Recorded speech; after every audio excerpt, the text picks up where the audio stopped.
June 6, 1944. All across the coast of northern France, a storm of metal, fire, and blood explodes into the dawn. The Allies have come to free Europe. But what the world doesn't know is that the invasion almost failed before it even began. Because far from the beaches of Normandy, in a quiet London flat, one man was fighting a war of his own. Not with guns, not with tanks, but with lies. His name was Juan Pujol García, codename Garbo, the man who fooled Hitler, the man who built an army of imaginary spies, and the man whose lies saved millions. And yet, not a single one of his 27 agents ever existed. Juan Pujol García was born in Barcelona in 1912, a quiet, bookish boy who hated politics and despised cruelty. As Europe descended into madness, he found himself watching the rise of fascism from the streets of Spain. He wasn't a soldier. He wasn't a spy. He was just a man who believed that the world had lost its mind. When the Spanish Civil War tore his country apart, Pujol saw both sides commit atrocities in the name of ideology. He walked away with one conclusion: there are no good sides, only good men, and bad ones. When World War II began, Pujol was living an ordinary life, running a chicken farm, barely making ends meet. But inside him burned an obsession. He wanted to help the Allies stop Hitler. There was just one problem. He had no training, no contacts, and the British didn't want him. Pujol approached the British embassy 3 times. Each time he was turned away. To them, he was just a random Spaniard with big dreams and a bad accent. But Pujol refused to give up. If the Allies wouldn't take him, he'd make the Nazis believe he was already one of them. In 1941, Pujol walked into the German embassy in Madrid with an audacious plan. He told the Abwehr, the German intelligence service, that he was a loyal supporter of the Nazi cause and wanted to serve the Führer. They believed him. Within days, he was recruited as Agent Arabelle. His mission? Travel to London and report on Allied troop movements. But Pujol had other plans. He didn't go to London. He went to Lisbon, Portugal, and began faking his reports from a hotel room. He bought British travel guides, studied railway timetables, and read local newspapers, crafting elaborate letters describing troop activity that didn't exist. He even wrote about ships he saw leaving port, cross-referencing them with newspaper reports so the timings looked perfect. And when his fake reports reached Berlin, the Nazis were thrilled. They believed every word. As the money rolled in from Berlin, Pujol doubled down. He created his first imaginary agent, a Welsh airline steward who traveled frequently between London and Lisbon. Then another, a British officer stationed in Glasgow. Then another, a secretary working at the Ministry of Information. Each one had a backstory, personality, and even handwriting samples. Soon, Pujol's imaginary network grew into 27 agents, spread across Britain and the Atlantic. He even created fake arguments between them to make his reports feel real. To the Abwehr, Agent Arabelle was becoming one of their best spies in Britain. To the British, he didn't even exist. Yet. Pujol's reports were so detailed that the Germans started sending him large sums of money to pay his agents.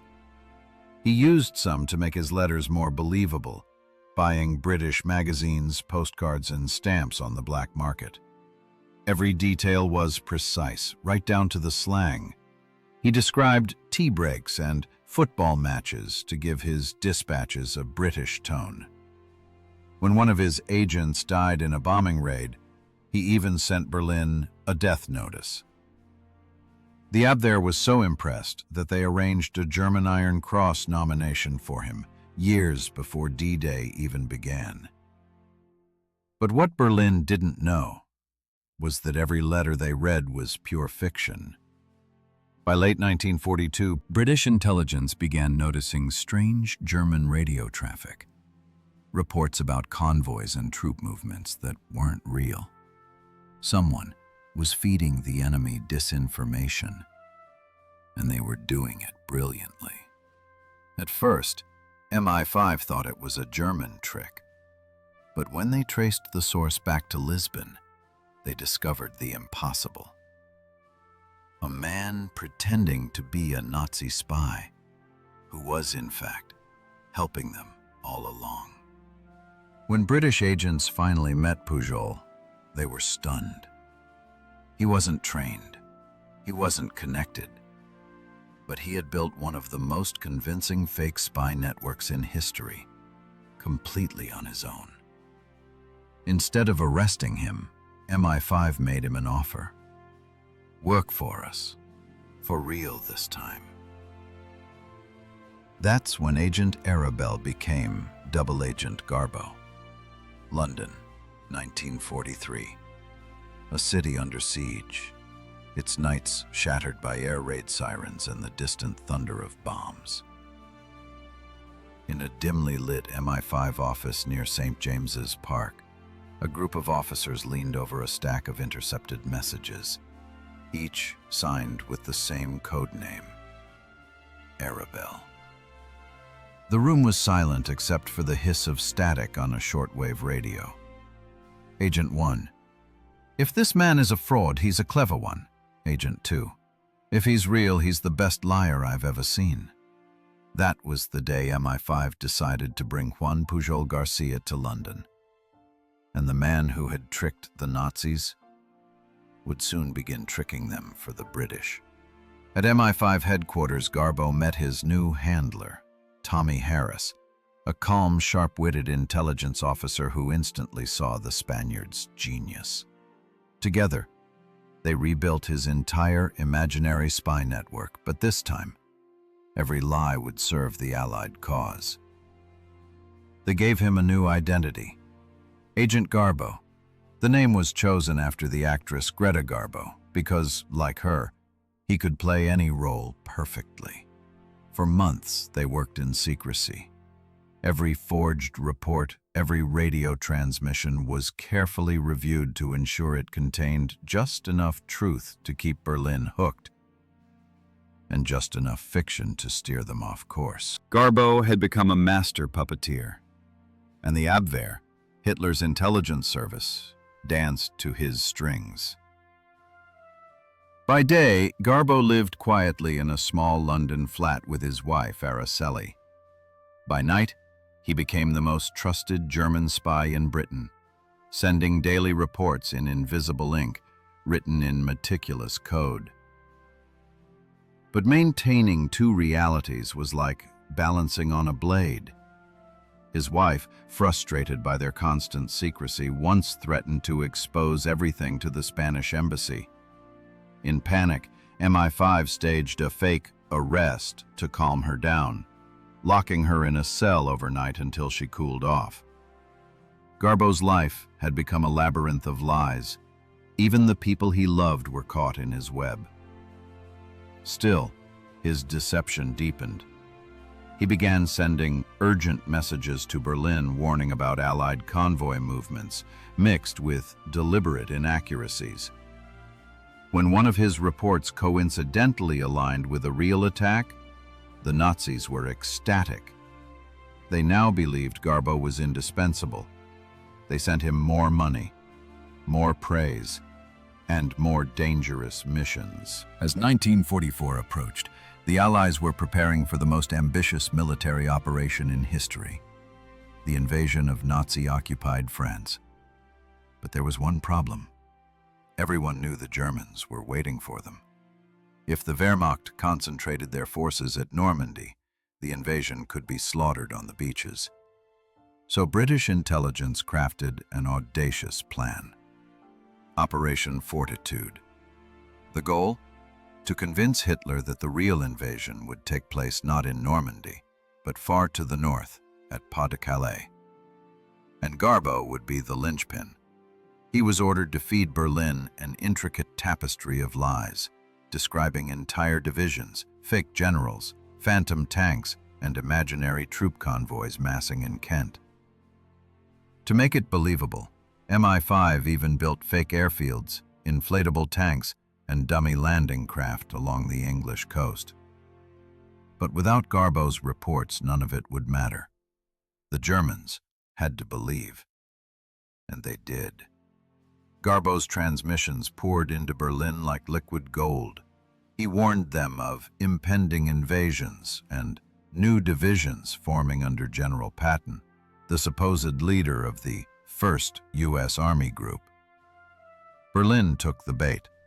By spring 1944, Hitler ordered his commanders to strengthen defenses at Calais, the wrong place, even as Normandy's beaches remained lightly guarded. Meanwhile, Garbo grew increasingly anxious.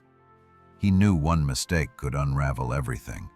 One misplaced phrase, one incorrect date, and the Gestapo could start asking questions. Every night he sent coded messages trembling with suspense, playing both sides of the most dangerous game on earth. But the deception had to hold until June 6th. June 6th, 1944. At 6:30 a.m., Allied forces stormed the beaches of Normandy. The invasion was underway, and Garbo's performance entered its final act. Within hours, he sent a frantic message to Berlin. "The Normandy landings have begun, but I believe this is only a diversion. The main attack will follow at Calais." It was the most crucial lie of his career, and the Germans believed him. For days, Hitler refused to move his panzer divisions from Calais, convinced the real invasion was still coming. By the time he realized the truth, it was too late. Normandy was secure. The tide of the war had turned. All because one man, sitting in a London basement, told a story convincing enough to fool the Führer himself. In the weeks following D-Day, Berlin continued to trust Garbo completely. Even after the Allies had secured the beaches, German intelligence waited for the main assault that never came. When it finally dawned on them that they'd been deceived, it was far too late to recover. Garbo had performed one of the most successful acts of deception in military history. He received a German Iron Cross, personally approved by Hitler. What the Nazis didn't know was that the same man had also been awarded the Order of the British Empire by King George VI. A spy decorated by both sides for the same lie. The war was over, or so they said. Europe lay in ruins. The streets of Berlin smoldered, the echo of boots replaced by silence. And somewhere in that silence, one man still lived a lie. Juan Pujol García, Garbo.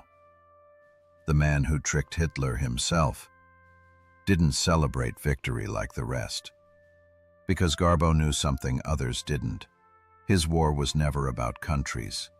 It was about truth, and how easily it could be bent. He walked the London streets with a strange unease. To the world he was a hero. To the Nazis he was dead. In the summer of 1945, MI5 officially closed Operation Fortitude, the deception that had convinced Hitler to defend the wrong beaches on D-Day. The Allies had stormed Normandy. Europe was freed. And Garbo had become a ghost. His reports to Berlin had stopped abruptly in May. His last message was poetic, almost mournful. "Illness confines me to bed. My heart weakens, but my agents continue to serve the Führer." Berlin never heard from him again. When Allied troops entered Germany, they found the Abwehr's final files. One contained Garbo's name, and next to it, in red pencil, believed deceased, died of fever in Africa. The perfect ending for a perfect lie. But Garbo wasn't dead. He was in London, alive, restless, invisible. The war had defined him, and now peace felt like exile. "Garbo," said his handler, Thomas Harris, "you've done your part. You've saved thousands of men, maybe millions." But Garbo only looked down at his trembling hands. "I lied to everyone, Tom," he said quietly. "To them, to you, to myself." Harris smiled faintly. That's what spies do. But Garbo wasn't sure. Somewhere deep down he feared the lies had changed him, that he'd become the very illusion he'd created. In 1948, Garbo disappeared. Officially, he died of malaria in Angola. Unofficially, he vanished into thin air. There was no funeral, no body, no final report. Even MI5 didn't know where he went. For decades, historians assumed the double agent who fooled Hitler had simply died alone. But Garbo hadn't died. He had faked his death, one last deception, and fled to Venezuela. There, under a new name, he lived a quiet life running a small bookshop in Caracas. Sometimes he'd pause while shelving a book, staring at the cover of a spy novel, and smile, because no fiction could ever match the lie he'd once lived. For 36 years, Garbo was a ghost, until 1984. A British historian named Nigel West was researching wartime espionage when he stumbled across an odd detail: a Spanish birth certificate that didn't match Garbo's death report. Could he still be alive? After months of searching, West traced a lead to Caracas.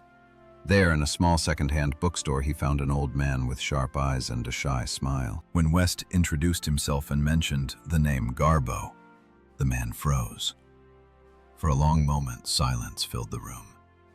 Then Garbo whispered, "You found me." It was as if a ghost had stepped back into the light. When the story broke, the world was stunned. Juan Pujol García, the man who had fooled Hitler, was alive. In interviews, he was modest, almost reluctant to speak. "I only did what I thought was right," he said. "War is a machine of lies. I chose to build better ones." Reporters asked him how it felt to trick the Nazi high command. He smiled faintly. "It was not difficult," he said. "They believed what they wished to believe." When one interviewer asked if he ever regretted lying to so many people, Garbo's eyes turned distant. "Sometimes," he murmured. "I wonder if the truth ever really came back." Historians later confirmed the full scale of his deception. Garbo's fake spy network of 27 agents convinced the Germans that Normandy was only a diversion. Because of his reports, Hitler delayed sending reinforcements to Normandy for over a week. By the time he realized the truth, it was too late. The Allies had secured the beachhead. D-Day had succeeded. The fate of Europe had turned on the lies of one man. In his later years, Garbo lived quietly, almost anonymously. He kept no medals, no photographs. But sometimes, at night, neighbors said they'd hear the radio on, faint Morse code tapping through the static, as if he were still transmitting to someone, somewhere. Perhaps to the ghosts of his own invention, the 27 agents that had never existed. He once told a friend, "The most dangerous lies are the ones told for good." Then he added softly, "Because you never stop wondering if they were worth it." In 1988, at age 76, Juan Pujol García died peacefully in Caracas. No headlines marked his passing, no parades, just silence. But in the secret archives of MI5 and the dusty remnants of the Abwehr files, one truth remains. A single man, armed with nothing but imagination and courage, had deceived one of the most powerful regimes in history. And he had done it without firing a single bullet. Today, historians call him the greatest double agent who ever lived. But maybe that's not the full story. Maybe Garbo wasn't just a spy. Maybe he was a mirror, reflecting how nations and men believe what they need to believe. Even Hitler, surrounded by his armies and maps, had believed in the fiction Garbo spun. Because it was easier than facing the truth. Years later, a rumor surfaced. In a declassified memo dated 1952, an anonymous MI5 source claimed Garbo had sent one last transmission, years after his supposed death. The code, never fully decrypted, ended with a single phrase: "The war is never truly over." Was it a mistake? A ghost signal? Or had the world's greatest liar kept one last secret? If one man's lie could change the course of a world war, imagine what truths still hide in the shadows. Subscribe to uncover more forgotten stories, the kind that history tried to bury.